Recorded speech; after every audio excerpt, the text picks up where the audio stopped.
on HQ, oh, you hear the music, we get goosebumps. We're going to dive into the CBS Big Ten game of the week with undefeated Penn State taking on USC. Penn State trying to stay perfect, keeping their CFP hopes alive. And, well, on the flip side, USC is slipping out of the AP Top 25 after losing to Minnesota, trying to bounce back and get a key win this season against Penn State. Again, that matchup is going to be on CBS on Saturday. Gary Danielson is going to be on the call alongside Jenny Dell and Brad Nessler. Gary, thank you so much for joining us, taking the time. We certainly appreciate it. Let's dive into this matchup talking about Penn State, because this was a team coming into the season where a lot of people thought, hey, they're going to be in the CFP. The schedule looks pretty good. Everything looks good right now. They're undefeated.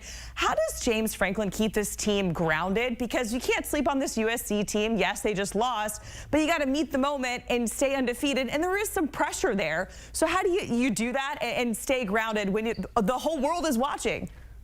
Yeah, that's the question, right? For some of these big franchises in college football, and specifically Penn State. I mean, you know, they really are the team that would benefit the most had this 12-team playoff gone backwards. I mean, in college football, they're kind of thought of as a really good team who can't beat Michigan or Ohio State, and they've been kind of locked out.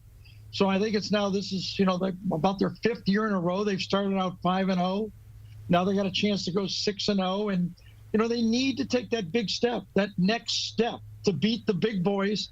USC is not a big boy specifically this year, but their brand is. And I think this game being on CBS and national television, the rest of the country is going, okay, we see you, Penn State.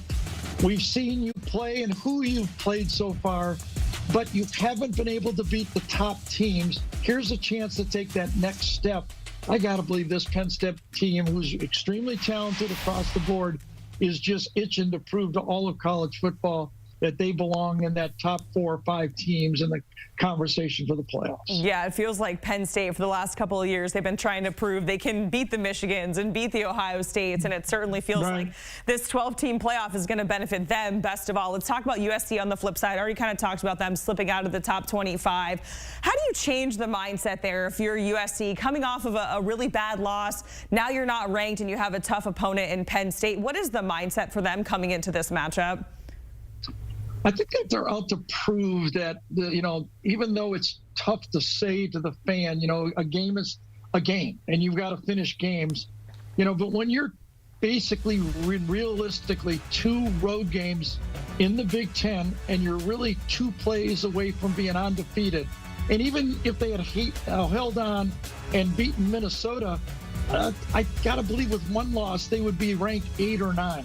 So I think they feel good about their football team. They feel good about their quarterback that we're looking at right there, Miller Moss. I think the problem for USC and you know, for other teams coming into the Big Ten, there's a big difference from playing a Big Ten team than playing a Big Ten schedule, where you have to get up every week and play physical football, whether you're playing Iowa, Nebraska, Wisconsin.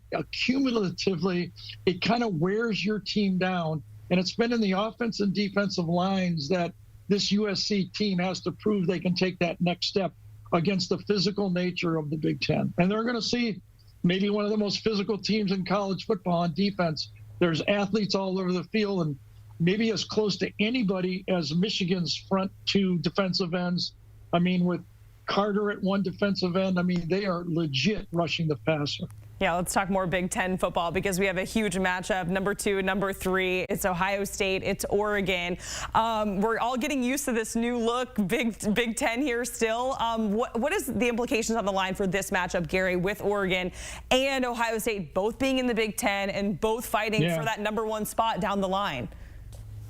Yeah, I think the main implication here is both teams want to prove that even it's a little bit of like those games I do in the SEC all those years, or the one we've already seen early between, you know, Georgia and Alabama. The game has to look for both teams that they're both heavyweights, that this was a fight out, and whichever team won, okay, you won that game, but the other team doesn't lose any status. So they're still in the position to make the playoffs. Now, there's a lot riding here. I mean, you know, these are tough schedules for these teams, and get the bye or get a home game, playoff game is huge. So both these teams respect each other. And Dan Lanning, kind of taking it from Mario Cristobal, I think the team that was most ready to play Big Ten physical football is Oregon. You know, the disappointment for Ohio State has been kind of well documented. You know, they watched Michigan go in there and win a national championship. They're reloaded. These are really two good, solid football teams. I think the biggest difference they're going to see in Ohio State is across every line, there's no weakness. And I think for Ohio State, the biggest difference they'll see in this game is it's the first time they're really going to face wide receivers that can stress their secondary. And of course, Dylan Gabriel at quarterback, they haven't seen anybody like this. So really interesting game. And I think for both teams, they want to come out and say, we respect them. We'd love to get another shot at them. Yeah, Dylan Gabriel in the Heisman conversation, and we've been hearing a lot of folks saying this is the most talented Ohio State roster we've seen in a really long time. Let's go to the SEC, because last week it was a weird week to be a top-ranked SEC team. If you were in the top 10, we saw a lot of upsets. Vandy upsetting Bama. The goalpost is in the Cumberland River, Gary. It was absolutely nuts. How important is it for Bama to bounce back before they have Tennessee coming up in what, 2 weeks? Well, you know, this is one of the most shocking defeats in Alabama football history. So especially tied that together coming from, you know, Nick Saban moving on and an icon, a new coach coming in there, tweaking the system a bit. Everybody's happy with everything but since that second half of Georgia, that Alabama defense, which has been the kind of the basis of how this program was built, from that defensive excellence, I think there's shockwaves going through Alabama right now, and they have to turn around their defense. They know the offense is okay, but they learn if they're going to be a legitimate contender, that they have to step it up. And man, it's been at least 15, 18 years before that has been talked about in Tuscaloosa, that the Alabama defense needs to step up. So that's the shock there. I think overall, though, this is what everybody expected. As this conference expanded, we were going to see more upsets, more teams beating each other, and that's why I think the two commissioners are meeting about in the future. They want both the Big Ten and the SEC to have at least 3, probably 4 automatic qualifiers. They just think the competition week in and week out, it's legitimate that you can lose games.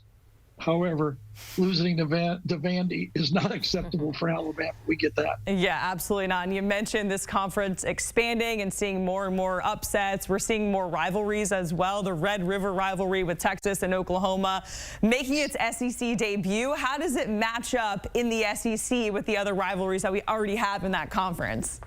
I've done 4 of these Red River shootouts at noon between Texas and Oklahoma. One of the most captivating games I've done. The fans are just fired up. You have the state fair around it and everything. I don't still know if they do that, but back when I did them, they were just great games. So both these teams love to play against each other. It's good for the SEC, no doubt about that. Brent Venables needs a big win. It seems like Texas, Steve Sarkisian, I think his experience with Nick Saban has learned how to put that offense and defensive line a priority. Can Oklahoma step up just a little bit more? It seems like Texas has raised their level of play physically, and it seems like their athletes on the offensive defensive line are a notch above Oklahoma right now. Let's see if Brent can pull one out, because this would be a huge one for Oklahoma to play or knock off Texas. Yeah, a quick note there, Sark saying that Quinn Ewers is going to start. So I know that, you know, we saw Arch Manning a little bit playing while Quinn Ewers was dealing with an injury, but it looks like he will get the start there. Finally, Gary, want to talk about... Go ahead. And I would say I don't think Brent Venables would care which one starts. It's just the same to him, I think. Arch is pretty good, too. He really is. He came in when Quinn Ewers had that injury and didn't skip a beat there on offense. Wrapping things up, we have Ole Miss and LSU, 9 versus 13. And this is a matchup where really having a 12-team CFP makes all the difference, where we're seeing a 9 versus a 13 at this point in the season, Gary. I think that the loser of this game is going to be out of the playoffs. I really do. It's really what college football is all about right now. USC this weekend has to win or they're out. This game, the loser most likely will be out. But, you know, two interesting, I think the fan bases and the personalities of the two coaches make it so fun to watch. Brian Kelly is a tough guy. He runs a tough program. They lost an opening game. We've seen their NFL talent move on to the next level. Got to believe that LSU will be ready for this, but the shocking loss to Kentucky, I really think it's a pick-em game, but I kind of like LSU to take that next step. Having games in Baton Rouge, I believe it's there, right? That's not an easy place to play. So I'm going to take LSU in this one, and just a few more athletes than Ole Miss has. All right, Gary, we certainly appreciate it, taking the time. We know you're a busy guy out there on the West Coast. We'll look forward to seeing you. Enjoy the game this weekend. Gary's going to be on the call with Brad Nessler and Jenny Dell for Penn State at USC. That is Saturday, 3:30 Eastern on CBS, also streaming on Paramount+.